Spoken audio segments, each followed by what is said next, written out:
En surfant sur la plateforme, nous avons repéré des expériences un peu loufoques. Par exemple, un thé avec des moutons au Royaume-Uni pour 37 €.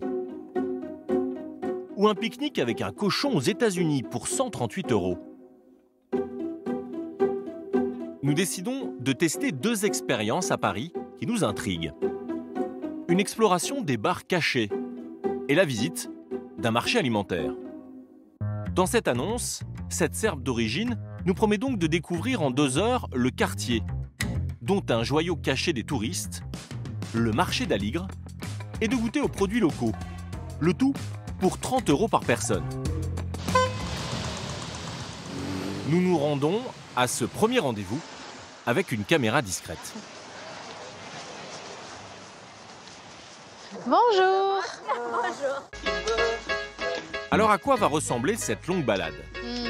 Elle commence plutôt bien, avec la découverte de la Coulée Verte, une ancienne ligne de chemin de fer, peu connue, même des Parisiens. Ah oui, super, c'est beau.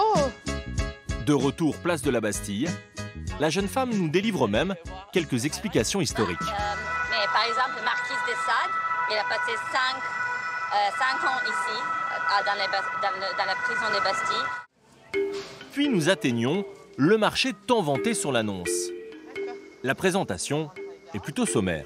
Ça s'appelle marché d'Aligre parce qu'il a rue d'Aligre. Il a partie ouverte et partie fermée. La visite l'est tout autant. Pour les dégustations promises sur l'annonce, nous repasserons.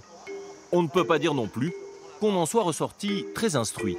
Il y a 3 types de fromage, brebis, chèvre et vache. Ici, on a le paradis de tout ça. Après 2 heures de balade, nous restons sur notre faim. Pour la vie, j'ai besoin de 5 étoiles. Si vous avez un petit moment, ce sera super. Pour nous, ça ne dépassera pas les 3 étoiles. La deuxième expérience remontera-t-elle le niveau?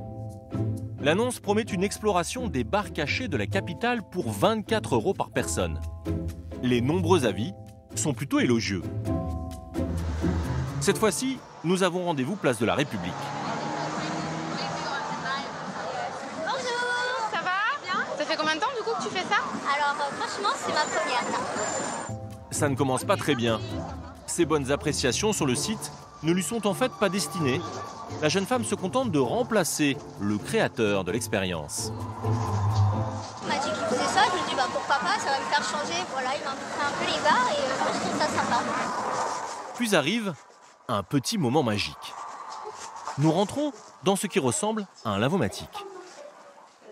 Ils n'étaient pas appuyés, touchés. Bravo. Les machines ne sont en fait que des façades. Derrière, nous pénétrons dans un premier bar. Une fois la bonne surprise passée, Ouais, censé. À cette expérience. il faut sortir la carte bleue, car en plus du prix de l'expérience, nous devons aussi payer les boissons consommées. Puis au pas de course, nous enchaînons sur un deuxième bar. Puis un troisième, où malgré la présence de notre guide, nous sommes traités comme des clients ordinaires. Peut-être pas, alors pour l'instant on va pas avoir de place. C'est que des places assises. Il est vraiment calme. Nous patientons 15 minutes debout. Ouais, mais pas tardé. Ouais, tu dois y aller à quelle heure là? Maintenant ça se... Ouais, dans pas trop longtemps. Au total, tout compris, la soirée nous aura coûté cher, 44 € par personne. Allez, ciao. Salut. Ciao. D'autant que nous trouvons facilement sur Internet les adresses de ces bars. Pas si cachées finalement. Il faut donc bien choisir son activité. Regarder soigneusement les avis. De son côté, le site américain souhaite en mettre toujours plus en ligne pour augmenter son chiffre d'affaires. Même si parfois, ses offres d'amateurs finissent par mettre en difficulté certains professionnels.